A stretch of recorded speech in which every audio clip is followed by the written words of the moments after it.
घरेलू हिंसा के बढ़ते हुए मामले जहां पर ज़्यादातर केसेस फॉल्स फैब्रिकेटेड होते हैं, उनसे बचाव का क्या तरीका हो सकता है, कैसे बचना है जिससे आप किसी झूठे फर्जी मामले में ना फंस सकें। और साथ ही साथ कुछ मामले ऐसे होते हैं जो वास्तविक होते हैं, सच में घटना घटित होती है, महिला को प्रताड़ित किया जाता है, परेशान किया जाता है। और महत्वपूर्ण बात ये कि अगर शादी है तब तो ठीक है, और यदि लिव इन रिलेशनशिप है तो मतलब एक छत के नीचे आप रह रहे हैं, आपके रिलेशनशिप हैं, आपके संबंध हैं, शारीरिक भी हैं और इमोशनल संबंध भी हैं, लेकिन उसके बावजूद आपने शादी नहीं की थी, तो क्या इस प्रकार के रिश्तों में भी the protection of women from domestic violence act 2005 का जो कानून है वो लागू होता है?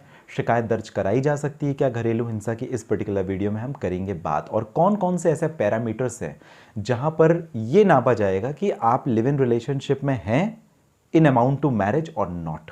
तो चलिए शुरुआत करते हैं। आपने शुरुआत की अशोक पांडे के साथ, नए हैं सब्सक्राइब करना है, आपका अपना चैनल है ऑनलाइन लीगल एडवाइस। किसी परेशानी के लिए अगर आप करना चाहें बात तो बिल्कुल कर सकते हैं। चलिए रिस्पोंडेंट का सबसे पहले मतलब समझते हैं, प्रतिवादी का सबसे पहले मतलब समझते हैं। 2Q की डेफिनेशन में प्रतिवादी दिया गया है द परपिट्रेटर। इसका मतलब यह है कि पति भी हो सकता है, पति के साथ में अन्य जो संबंधी हैं, यानी आपके father in law, mother in law, sister in law, brother in law और भी कोई रिलेटिव अंकल्स वगैरह जो घर में रहते हैं और जिनकी वजह से महिला को प्रताड़ना का सामना करना पड़ा हो। किस प्रकार की प्रताड़ना? शारीरिक और मानसिक प्रताड़ना, फिजिकल और मेंटल अब्यूज़। दूसरा इमोशनल अब्यूज़, इमोशनल और वर्बल अब्यूज़, जहाँ पे गाली गलौज की जाती है, मारपीट तो नहीं की जाती डायरेक्टली लेकिन गाली गलौज किया जाता है। या फाइनेंशियल अब्यूज़, फाइनेंशियल अब्यूज़ या इकोनॉमिक अब्यूज़ का मतलब होता है कि लड़की काम करती है, जॉब करती है, आप उससे पैसे ऐंठने कोशिश करो, या अगर जॉब नहीं भी करती है तो उसके माँ बाप से इनडायरेक्टली डावरी डिमांड क्लेम करने की कोशिश करो। तो ये किस में आ जाता है? इकोनॉमिक अब्यूज़ में आ जाता है।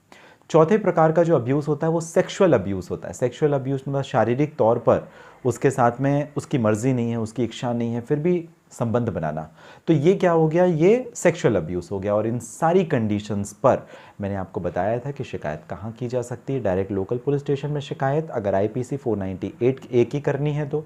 दूसरा सेक्शन 12 की डायरेक्ट मैजिस्ट्रेट कंप्लेन कर सकते हो, या आपके नज़दीकी जो भी प्रोटेक्शन ऑफिसर रहता है आपके एरिया में, आप उसे शिकायत दे सकते हो और फिर वो मैजिस्ट्रेट कोर्ट को फॉरवर्ड करे, या SPs जो कि सर्विस प्रोवाइडर्स होते हैं, NGO होते हैं, महिला बाल विकास और बच्चों के लिए जो काम करते हैं, और रजिस्टर्ड ऑर्गेनाइजेशन जो सरकार में, राज्य सरकार में रजिस्टर्ड होते हैं, आप उनको भी शिकायत दे सकते हो। तो ये 4 तरीके हैं। अब एक बहुत ही महत्वपूर्ण जजमेंट आया जिसने लिव इन रिलेशनशिप को थोड़ा सा डिफाइन किया और उसके साथ में nature of marriage, live in relationship और डोमेस्टिक वायलेंस एक्ट तीनों को मिलाकर के एक परिभाषा निकाली। तो ये जो जजमेंट था, ये जजमेंट है Indra Sharma versus VKV Sharma AIR 2014, supreme court, page number 309। तो ये जो जजमेंट था इंदिरा शर्मा वर्सेस VKV शर्मा के जजमेंट में कुछ गाइडलाइन दी गई कि लिव इन रिलेशनशिप का क्या मतलब है।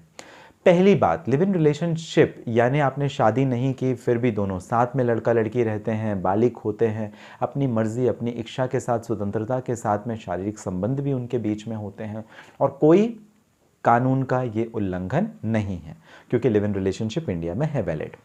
सबसे पहला जो एक टेस्टिंग कॉन्सेप्ट गाइडलाइन के हिसाब से इस पर्टिकुलर जजमेंट में Indira Sharma versus VKV Sharma 2014 AIR के जजमेंट में सुप्रीम कोर्ट ने कहा, वो था duration of period related to relationship. इसका क्या मतलब हुआ? 2 दिन के लिए यदि आप किसी के साथ में रहें तो क्या आप इसे कंसीडर करेंगे कि it is live in relationship? नहीं। ड्यूरेशन काफ़ी ज़रूरी है।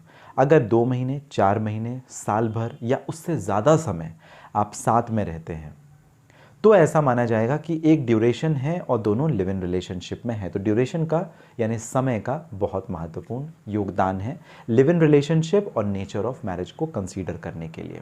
दूसरा, शेयर्ड हाउस होल्ड। अगर दोनों एक ही छत के नीचे रह रहे हैं, एक रेंटेड प्रीमाइस है या खुद का प्रीमाइस है या जॉइंटली उन्होंने एकोमोडेट किया हुआ है उस प्रीमाइस को, तो आप कह सकते हैं कि एक लिव इन रिलेशनशिप था। मतलब सबसे पहला तो पीरियड, समय, ड्यूरेशन जो एक थोड़ा लंबा होना चाहिए, 1-2 घंटे का नहीं होना चाहिए, वो लंबे समय का होना चाहिए, 2-4-5 महीने या साल भर का समय हो, उससे ज़्यादा का समय हो तब। और दूसरा, एक छत के नीचे शेयरिंग। तीसरा, pooling of resource and financial